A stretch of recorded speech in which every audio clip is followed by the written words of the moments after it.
नमस्कार मेरे साथियों। फिजिकल एजुकेशन एकेडमी कानपुर में आप सभी का बहुत बहुत स्वागत है। तहे दिल से जितेंद्र सर आपका स्वागत करते हैं।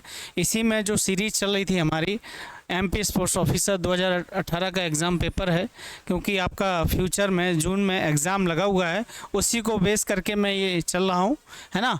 और इसके 2 वीडियो और आएंगे जिसमें कि पूरा जो वीडियो है मैं समझा के उसको कंप्लीट करा दूंगा। और प्लस एक मेरा वीडियो और आया हुआ है लेक्चर का, जिसमें मैं सिलेबस को बताया है कि कैसे आपको कौन कौन चीज़ें कैसे पढ़नी है, वो आप ज़रूर देखिएगा मेरा। तो चलते हैं नेक्स्ट। इसमें जो क्वेश्चन है बहुत अच्छे तरीके के हैं। ये 2018 में हुआ था, तब 200 मार्क्स का यानी 200 क्वेश्चन पहले आते थे। अब क्या कर दिया है, चेंज कर दिया है। यानी अब एमपी भी पूछेगा और करंट अफेयर भी होगा, जीके जीएस भी होगा और आपका सब्जेक्ट स्पेसिफिकेशन भी होगा। पहला क्वेश्चन है, which of the following is not an assumption underlying Pearson product movement method. यानी ये किसकी बात कर रहा है, स्टैटिस्टिक की बात कर रहा है, पियर्सन मेथड की बात कर रहा है। उसका फॉर्मूला पूछा गया। कभी कभी उसकी क्या करते हैं कि जो एक फॉर्मूला दिया होता है उसकी प्रॉपर्टीज भी पूछ लेते हैं। In the computation of the correlation coefficient की बात हो रही है। एक लिमिट की कोफिशिएंट कोरिलेशन क्या होता है, सह संबंध गुणांक की गणना में पियर्सन की उत्पाद आंदोलन पद्धति में अनिहित निम्नलिखित से कौन सी धारणा नहीं है। मैंने क्या कहा था, जिस क्वेश्चन में नोट लगा हो सबसे पहले उसको सर्कल कर लेना है। आपको क्या कर लेना है, सर्कल कर लेना है। तो उसके एरर ऑफ चांसेस कम हो जाएंगे आपके, जो उसमें सही दिए होंगे, है ना। तो याद रखिएगा। देखिए, लीनियरिटी ऑफ रिलेशनशिप, क्योंकि एक सिंगल वे में चलती है तो वो आपको रिलेशनशिप ये सही है ना। होम्योडेसिटी ये भी सही है, समलैंगिकता, है ना, एक जैसे ग्रुप होते हैं। कंटिन्यूटी ऑफ द वेरिएबल्स, है ना, जो वेरिएबल्स की कंटिन्यूटी होती है वो बनी रहती है। मल्टी मॉड्यूलर डिस्ट्रीब्यूशन जो होता है वो नहीं होता है, याद रखिएगा। मल्टी मॉड्यूलर डिस्ट्रीब्यूशन हर एक तरह का, ये थोड़ा ना मल्टी मॉड्यूलर हर चलता रहेगा डिस्ट्रीब्यूशन, वो नहीं। बाकी 3 तो आपके सेम है, लेकिन जो है डी जो है नहीं है। तो याद रखिएगा, नहीं के क्वेश्चन को सबसे पहले क्वेश्चन जब दिखे उस पर सर्कल कर लीजिए आप। F ratio is equal to, यानी जो एफ रेशियो होता है वो किसके इक्वल होता है, याद बतानी है। ये क्वेश्चन आपके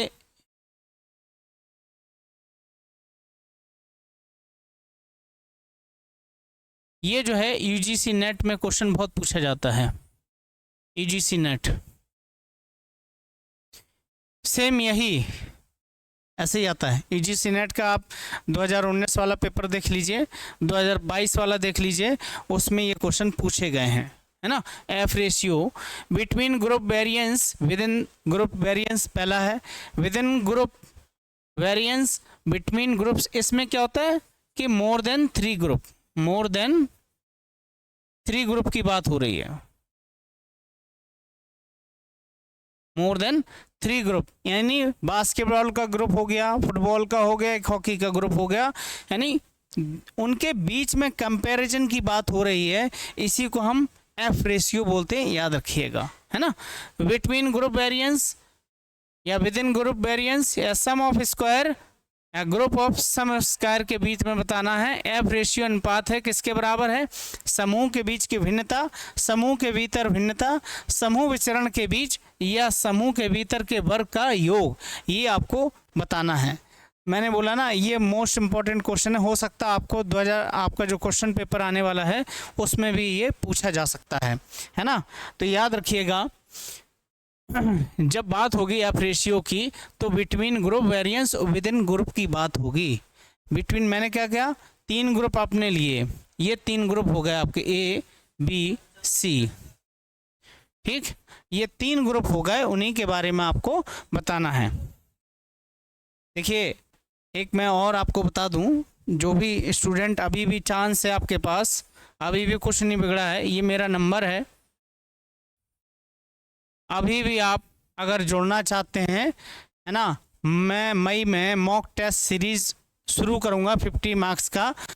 अगर आप लोग एमपी स्पोर्ट्स ऑफिसर दे रहे हैं या राजस्थान दे रहे हैं, उसका जो है बहुत कम कॉस्ट होगी, अगर आप जुड़ना चाहते हैं एमपी स्पोर्ट्स ऑफिसर के लिए और अच्छे से तैयारी करना चाहते हैं, उसमें मॉक टेस्ट सीरीज़ चलेगी और वो मॉक टेस्ट सीरीज आपके बेनिफिशियल रहेगी अपकमिंग एग्ज़ाम, यानी जो आपका एग्ज़ाम है आने पर। अगर आप इंटरेस्टेड हैं तो इस नंबर पर मैसेज करिए व्हाट्सअप, मैं आपको उसका रिप्लाई दूंगा। After selecting the text keyboard shortcut for the bigger font, यानी छोटे फॉन्ट से हमें अगर बड़ा फॉन्ट करना है तो हमें क्या, कौन सी की हमको दबानी है, याद रखिएगा।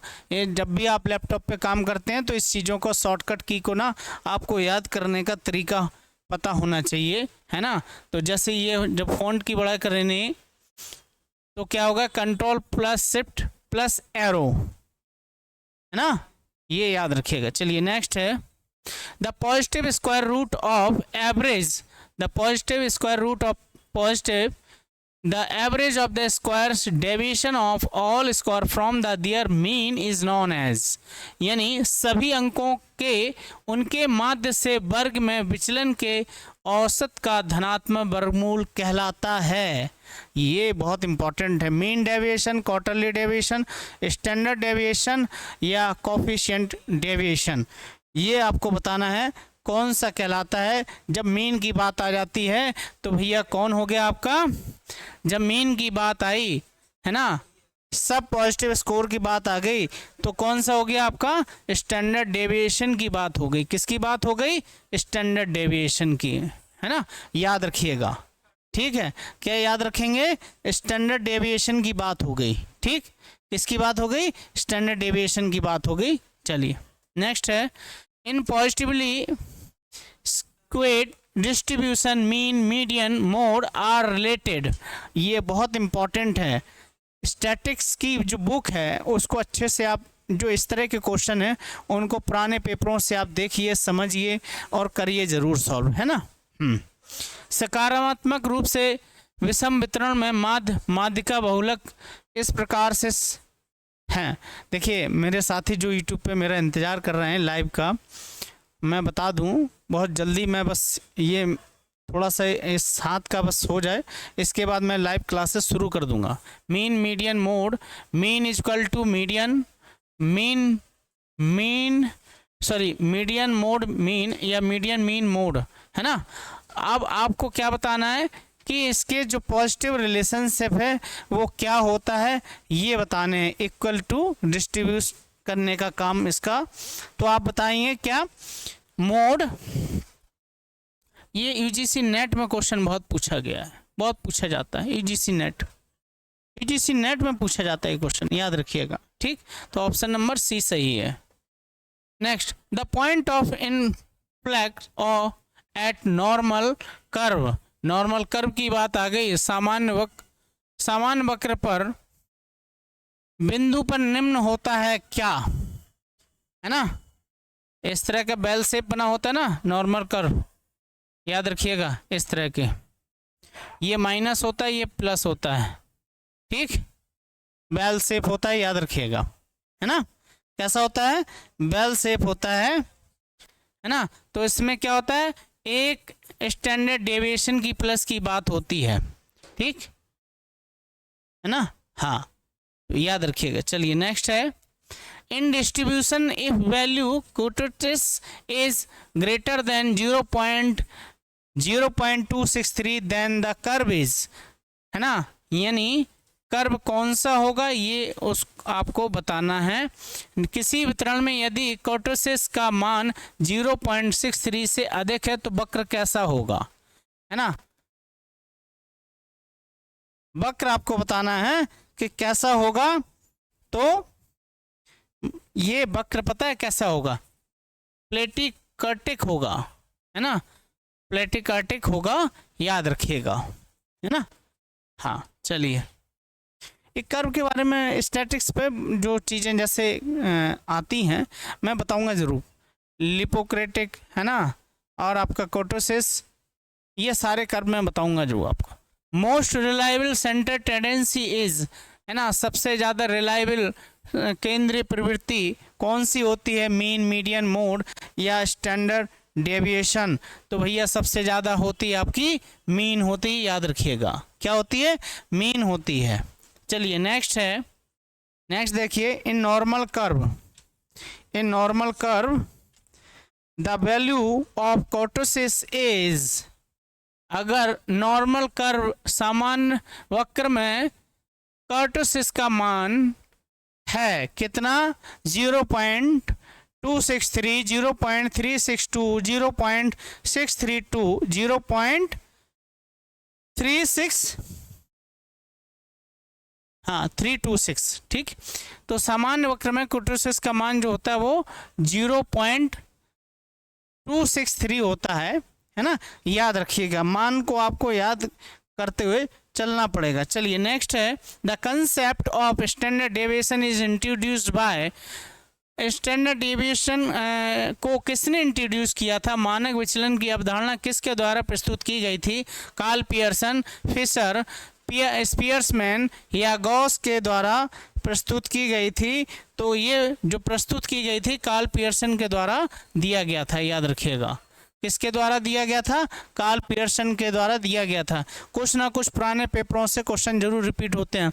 The range of correlation between variable, बहुत इंपॉर्टेंट, और ये यूजीसी नेट के दिसंबर 2014 में ये क्वेश्चन पूछा गया था। यूजीसी नेट में ये क्वेश्चन आया 2014 के दिसंबर वाले पेपर में, दिसंबर वाले पेपर में ये आया हुआ है, याद रखिएगा। तो ये कितना मान होता है इसका? -1 से लेके +1 तक होता है, याद रखिएगा। -1 से लेके +1 तक होता है। चलिए नेक्स्ट है, which of the following is a test of significance to test? Sigma test, T test या हॉल टेस्ट? निम्नलिखित में से कौन सा महत्व का परीक्षण है, बताना है। टू टेस्ट, सिग्मा टेस्ट, है ना, और टी टेस्ट या हॉल टेस्ट? तो जो सिग्निफिकेंस ऑफ टेस्ट की बात हो रही है वो आपका क्या है? टी टेस्ट है, याद रखिएगा, है ना, महत्व का परीक्षण, याद रखिएगा, ठीक। चलिए, द फुल फॉर्म ऑफ, ये डीएसएसबी में भी पूछा जा चुका है। डीएसएसबी जो पीजीटी एग्जाम था, ओल्ड पेपर में भी ये क्वेश्चन पूछा गया है, एसएसपी का फुल फॉर्म, और एसएसपी से रिलेटेड बहुत से क्वेश्चन आते हैं, याद रखिएगा। सोशल क्या होता है? देखिए, social package for the social science, है ना, याद रखिएगा। चलिए, बहुत बढ़िया। सामाजिक विज्ञान के लिए सांख्यिकी package, statistical package for the social science. चलिए नेक्स्ट है, the meaning of CPU, computer का फुल फॉर्म आपको बताना है। सेंट्रल यूनिट प्रोसेसिंग होता है, या सेंट्रल कंट्रोल यूनिट होता है, कंट्रोल प्रोग्राम यूनिट होता है, या सेंट्रल प्रोग्राम यूनिट होता है? तो साथियों, ये जो है सेंट्रल प्रोसेसिंग यूनिट होता है, याद रखिएगा। इसको हम ब्रेन ऑफ कंप्यूटर भी बोलते हैं। एम आई राइट, है ना? हाँ, ये देखिए, मैं आपको केवल कुछ दिनों की बात है, फिर तो प्रॉपर जो ड्रेस में मैं आता था उसमें मैं आऊँगा, है ना। अभी भी थोड़ा बहुत जो है प्रॉब्लम है अभी, है ना, शोल्डर अभी हमारा जुड़ा नहीं है, इस तरह का भी है ना। तो ये थोड़ा सा भी है टाइम, लेकिन फिर भी आ रहा हूँ कि आप लोगों के पेपर नज़दीक हैं, कि कहीं हमसे जो आपको प्रॉफिट जितना हमसे हो सकता है उतना मैं स्टूडेंट हित के लिए बना हूँ, लगा रहूँगा, याद रखिएगा, ठीक है। हाँ, चलिए, थोड़े दिन की बात है, सब ठीक हो जाएगा। जैसे थे जितेंद्र सर वैसे ही फिर मिलेंगे आपको।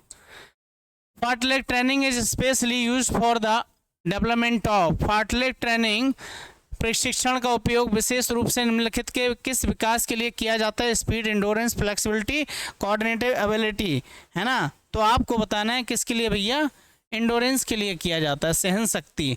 धीरज कह दो इसको, सहन शक्ति कह दो, सहन शक्ति, सहन शक्ति। Got it? क्लियर हुआ? चलिए नेक्स्ट है, द लॉन्गेस्ट टर्निंग साइकिल पीरियडेशन, बहुत important. Macro, micro, giga cycle या क्रैब साइकिल, है ना, क्रैब साइकिल, क्रैब साइकिल, ठीक। सबसे लंबी प्रशिक्षण कौन सा हो गया? मैक्रो होगा, जो ईयरली चलता है, जिसको हम ओलंपिक प्लान भी कहते हैं, इसको हम ओलंपिक प्लान भी कहते हैं। तो मैक्रो नाम से ही पता चल रहा है, मैक्रो, ठीक है, याद रखिएगा। चलिए नेक्स्ट है, which of the following is not a principle of training, इसमें से कौन सा जो है आपके प्रिंसिपल ऑफ ट्रेनिंग नहीं है, ये बताना है। नहीं की बात आ गई है ना, ये बताना है आपको। चलिए प्रिंसिपल ऑफ कंटिन्यूटी भैया होता है, प्रिंसिपल ऑफ प्रोग्रेसिव लोड ये भी होता है, principle of plan and systematic training ये भी होता है, प्रिंसिपल ऑफ हायरार्की ये शायद नहीं होता है, जहाँ नहीं पूछा है आपको बताना है। निरंतरता का अध्ययन है ना, और गतिशीलता ये सारे होते हैं।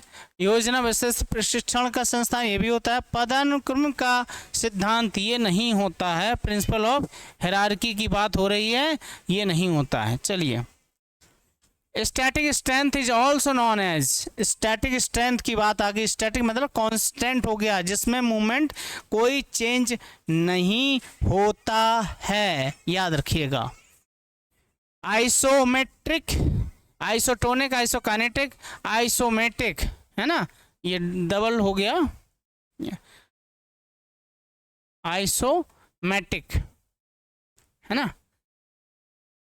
स्टैटिक शक्ति को इस नाम से जाना था, आइसोमेट्रिक, आइसोटोनिक है ना, आइसोकाइनेटिक, आइसोमेटिक है ना।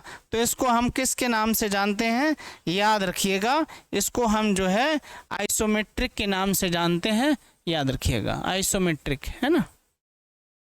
नो मूवमेंट, लेंथ में कोई चेंज नहीं होता है, याद रखिएगा। स्टैटिक, डायनामिक आपके इसेंट्रिक, कॉन्सेंट्रिक या आइसोटोनिक, क्लियर, ठीक। चलिए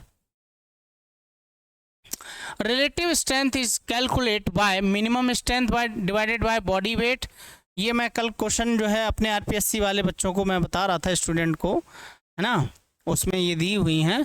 optimum strength height, minimum strength into maximum strength, maximum strength into body weight, यानी सापेक्ष शक्ति की गणना किस प्रकार की जाती है। न्यूनतम शक्ति, शारीरिक वजन, इष्टतम गति, उच्च न्यूनतम ताकत गुणित अधिकतम ताकत, अधिकतम बटे शारीरिक वजन।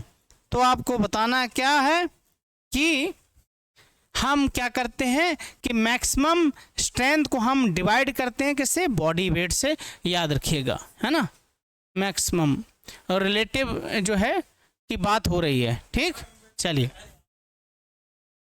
To major component of training load, training load के दो मेजर कंपोनेंट बताने हैं। Load and performance, intensity and volume, volume and load, density and performance. भार प्रशिक्षण के दो प्रमुख घटक हैं, भार प्रदर्शन, तीव्रता, आयतन।